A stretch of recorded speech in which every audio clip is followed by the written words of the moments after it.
initiative. We usually invite contribution on matters like this, and if the phones are working, we will take your contributions. We have a bit of a problem with the lines now. We're still certain that as soon as they work out, we'll let you know. We'll have the numbers here, and then you may call us. Gentlemen, I asked a question earlier. Let's go back a bit to the displaced persons in these destitute camps. Who takes care of them? You mentioned the Red Cross and the Christian Association of Nigeria. Is there any government input? There's no government input. From our own side, the Kano State government has always, avoided assisting Christians when it comes to a situation like this.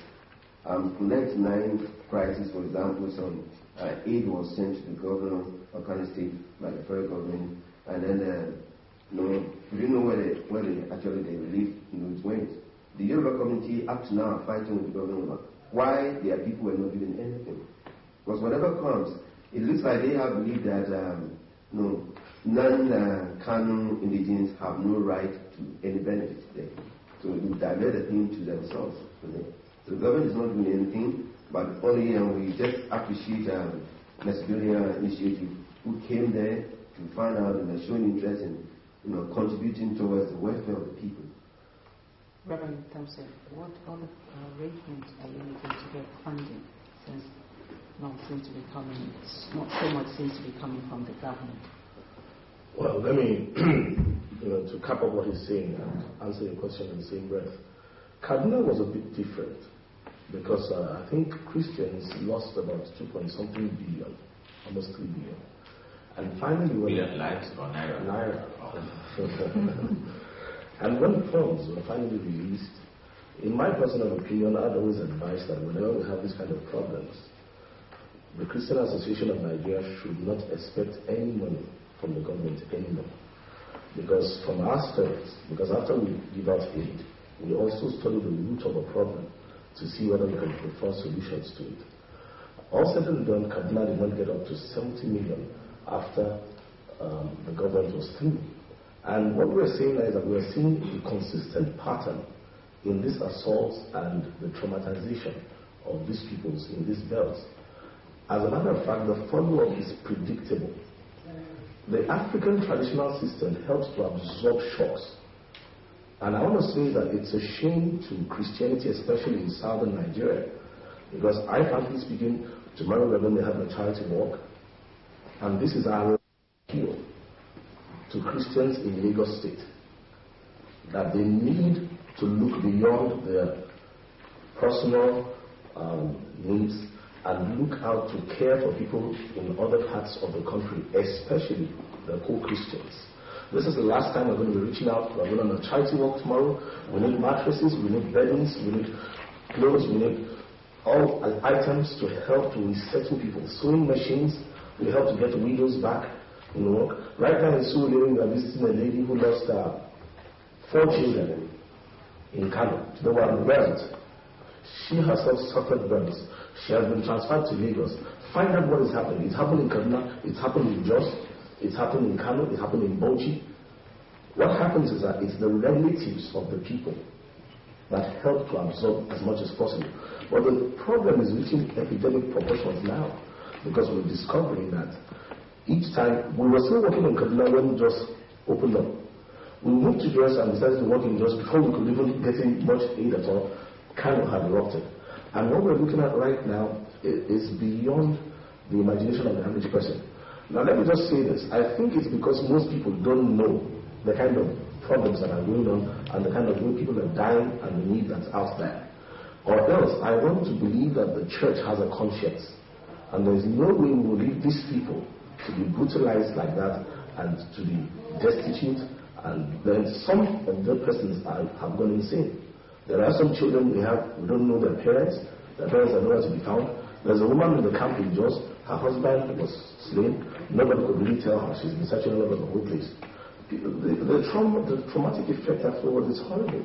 We need to do something. And that's why we're taking this as a last call in Lagos State. There are a handful of people in Lagos State that have been working with us. For 2 months I was in America this year. I was discussing with a few more Christians. Ordinarily, I've always believed that we don't need to look beyond the shores of Nigeria to answer our problems here. But when I look at the trend, I see that there's the fragmentation in the church in the south. I see that people are preoccupied with a whole lot of things. And I realize that in the leadership of the church, there are so many interests that seem to be conflicting with the things that ought to be our priorities. This walk you're talking about, Wednesday, what was the route? Now, tomorrow morning, we're routing from mainland through to National Stadium. And we're going to be giving out pamphlets and telling people the addresses where you can bring in beddings, mattresses, clothes, shoes, sewing machines, anything that can help people. I mean, there's so much going on in this part of the country. And the point really is this. Let me just slot this in. I think that the people of the South, especially Lagos State, need to respond to this. I say this because I believe that if we continue to neglect to do that which is the right, the time will come when there may be a cry for help. You see, spiritually speaking, we see something coming into Lagos here. We've been speaking about it from last year. I made a submission last year. The places that had trouble this year, the Macedonian initiative spoke ahead and said that those places would have troubles. But there was not much heed to the submission that we made. Again, I began to tell people, I said, there is something coming to Lagos State. But I found out that the fragmented leadership of the church is so self-centered that a lot of people just want to look at their own personal, maybe church building programs or one thing or the other and look away from helping these people. So it's a matter of prioritizing, right? You talked about prediction. Well, one is what happened in Jos, Kano, and Kebbi. Could it have been prevented if they had heeded to what you said you told them? Well, I really don't want to make a comment on that yet until the wind blows in Lagos State. You see, there's a pattern to all these things that's happening. And really and truly, I tell you where we need to look. First of all, the church in any nation is a barometer for morality in that nation. Now, when the church neglects to do what is right, then you begin to see the government and then you see all sorts of things begin to happen. Now, what I'm saying is this.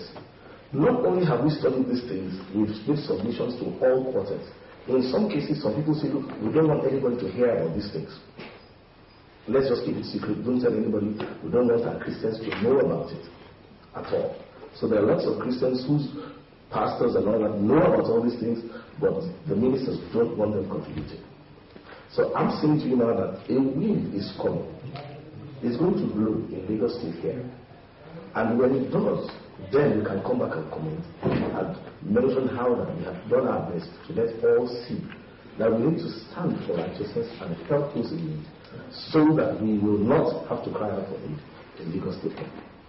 Okay, well, thank you, gentlemen, for coming on. And just before we go, Reverend Fadipe, you were reported in the papers extensively as saying that fallout of the Kano riots, the Kano disturbances have been there are still 600 persons missing. Is that a fact? Yes, it's fact. From our end, we didn't come out early because we want to make sure that we have the right information. So we're trying to organize the people, and then some of the families trying to get their people, trace where they are. But at the end of it all, about 3 days ago, when we look at our records, and we look at complaints given so far, about 600 people, we know where to find. The families don't know where they are. Okay? And we know that there was mass burial by the government. And so we don't know, but the 600 are part of the mass burial. They prevent people taking their crops outside. I've not heard from the traditional community leaders yet, but however, they too have similar problems. They have some missing people, and we have come together this time. Just for people to know what's happening. It's not only affecting Christians this time, and that's why we see some political dimension there. It looks like there are some politicians behind trying to create confusion because they have the government, the federal government attack. All the community leaders, their people were killed. Even Yoruba Muslims were killed. I think they lost more people apart from the Christian side. The Muslims from Benin, from Middle Belt, the Middle Belt also lost a great deal of number of people. But we didn't add their own number to our own. However, we come together, both Christian Association Nigeria, the Edo community, the Yoruba community, even the Yoruba Muslim community. We have now formed a union because we see that now the thing is against the entire people outside Kano State. Not indigent of Kano. I was just going to ask that maybe some of these camps you have a Muslim that needs help. We should help them. As a matter of fact, one good thing about Jesus Christ and the policies he left for us is that we never turn people away.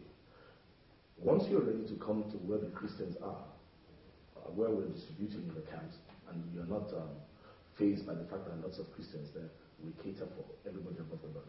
He has a particular case in Kano, a man who quoted copiously from the Quran before he was attacked. He had to be treated.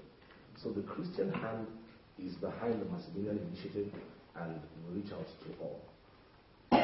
Well, thank you very much, gentlemen. The Reverend Joseph Fadikwe, Chairman, Christian Association of Nigeria, Kano State, joined by Reverend Ladi Thompson, coordinator of the Macedonian Initiative, joining us today to look at issues arising from the crisis, the disturbances in Kano and Jos, including that led to the displacement of thousands of Nigerians. One more thing before you go. Where some of the centers where people who are willing to donate can come to? Now, first of all, when you have like mattresses, beds, and all that, we have a warehouse in Anthony Village that was donated by a widow. And we are the #1 Apostolic Faith Camp Road in Anthony Village.